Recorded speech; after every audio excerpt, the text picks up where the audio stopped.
PMN news, देश की आवाज़। त्रिस्तरीय पंचायत चुनाव के मद्देनज़र तीसरे चरण की नामांकन प्रक्रिया बीते मंगलवार से ही शुरू कर दी गई है और ऐसे में आज 28 अप्रैल को हजारीबाग के जाने माने वरिष्ठ पत्रकार उमेश प्रताप अपने निवास स्थान इचाक पश्चिमी क्षेत्र से जिला परिषद सदस्य के लिए नामांकन पत्र दाखिल किया है। इन्होंने बीते 3 दशकों से पत्रकारिता के क्षेत्र में सेवा देते आ रहे हैं और इससे भी अधिक समय से सभी आमो खास और ख़ासकर हाशिए पर खड़े लोगों के जज्बातों और ज़रूरतों को हमेशा समझा है और उनकी समस्याओं के समाधान के लिए हमेशा अग्रिम पंक्तियों में खड़े रहे हैं। तो आइए सीधे उनसे जुड़ते हैं और बात करते हैं। सर, सबसे पहले आपका बहुत बहुत स्वागत है। धन्यवाद।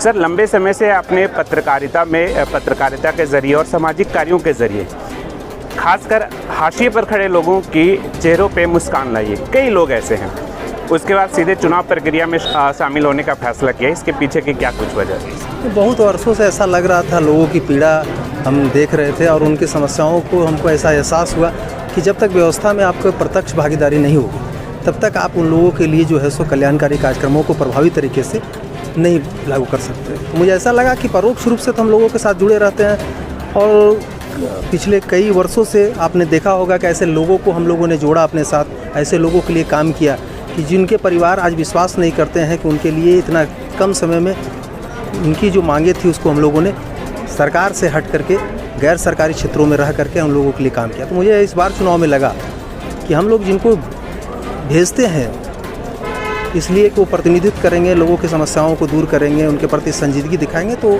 लेकिन उपेक्षित जब लोग रहते हैं तो हमको लगा कि नहीं, हमें खुद आना चाहिए। अच्छा, आपने सर सुदूरवर्ती इलाकों में कई जगहों पर आपने रिपोर्टिंग की है और ख़ास करके ऐसे लोग जो समस्याओं से ग्रसित है उसकी आप बने हैं। जिस क्षेत्र से आप चुनाव लड़ रहे हैं, इचाक पश्चिमी क्षेत्र से, वहाँ के बारे में अगर हम बात करें तो वहाँ की मूल समस्या खासकर आपको क्या नज़र आती है जिसे अगर आपको मौका मिलता है तो दूर करने के लिए सबसे ऊपर वो शामिल होगा, वो समस्या सब प्राथमिकताओं में आपका शामिल होगा? देखिए, मौलिक रूप से जो 4-5 समस्याएं हैं, जो बिजली है, पानी है, सड़क है, हमने आवास है, शिक्षा है, तो ये समस्याएं मौलिक रूप से सभी जगहों पर है। लेकिन मुझे जो आज तक ये अनुभव लगा कि आज आम आदमी जो है वो व्यवस्था से नहीं जुड़ पाया, अपने जनप्रतिनिधियों से नहीं जुड़ पाया और बहुत घोर उपेक्षित है। उसकी ये पीड़ा है कि वो अपनी समस्या लेकर के प्रखंड कार्यालय, मुख्यालय आता है और बात सुनी नहीं जाती है। जो प्रतिनिधित्व करता है वो अपने खास लोगों के लिए, चंद लोगों के लिए वो काम करता है, बाकी लोगों को छोड़ देता है। तो मेरे नज़र में है कि आम सामान्य जो व्यक्ति है उस व्यक्ति के लिए मैं 24 घंटा उपलब्ध रहूं। मेरी पहली प्राथमिकता ये है कि मैं उसके लिए उपलब्ध रहूं, उसको एहसास हो कि अपने बीच का कोई भाई, अपना मित्र, हमदर्द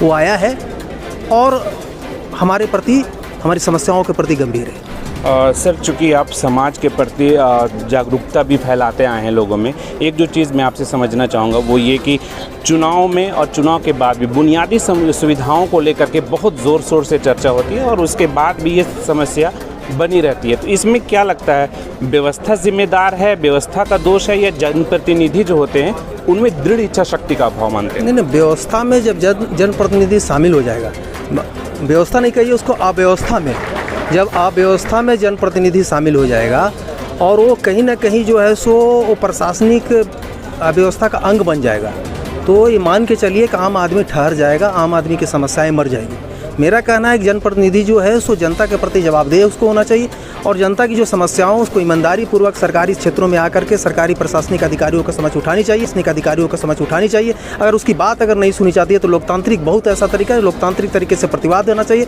प्रतिकार होना चाहिए और आम लोगों को हर समय एहसास कराना चाहिए कि हम आपके प्रति संवेदनशील हैं। सर, कई लोगों से हमारी बातचीत हो रही है और बड़ी संख्या में लोग आपकी ओर अपार जन समर्थन होने की बात कर रहे हैं। ऐसे में सर जिम्मेदारियां भी बढ़ जाती है, तो उन लोगों के मद्देनज़र उनकी अपेक्षाओं पर खरा उतरना कितना बड़ा चुनौती होगा सर? देखिए, अभी सबसे पहले तो पहली जिम्मेदारी आपको बता दें कि इतना माला है, इतना इधर माला है और ये माला देखने में बड़ा आसान है।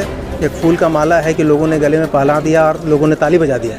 एक एक फूल जो है ये जवाबदेही और जिम्मेदारी का एहसास कराता है और इस माला जो लोगों ने विश्वास के साथ मुझे पहनाया है, मैं उसकी विश्वास पर खरा उतरने का 100% उतरने का कोशिश करूँगा और हर समय ये कोशिश करूँगा कि मैं कितना समस्याओं को दूर कर पाता हूँ ये अलग बात है, लेकिन मैं हर समय ये कोशिश करूँगा लोगों का कि मैं आपके समस्याओं के प्रति बेहद गंभीर हूँ। और जिन लोगों ने भी मेरे प्रति समर्थन व्यक्त किया है, जिन लोगों ने मुझे स्नेह दिया है, प्यार दिया है, मैं आभारी हूँ और उनका ऋणी हूँ। सर, जाते जाते लोगों को आप क्या संदेश देना चाहेंगे जो खास करके वोटर्स हैं? हम तो लोगों से ये कहेंगे कि आप लोग जो भी मतदाता हैं हमारे क्षेत्र के, वो लोग जो हैं सो जब ये तय कर लिए हैं कि एक जिम्मेदार व्यक्ति, संवेदनशील आदमी व्यक्ति को हम लोग विजयी बनाएंगे, तो आप अपने संकल्प के पथ पर बढ़ें और मैं आपके साथ खड़ा मिलूँगा चुनाव के पहले और चुनाव के बाद।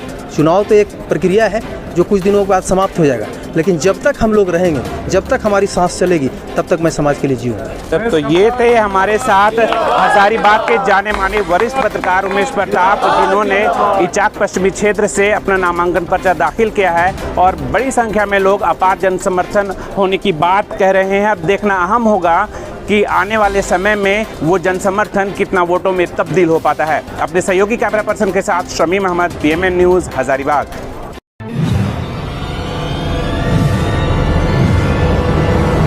PMN न्यूज़, देश की आवाज़।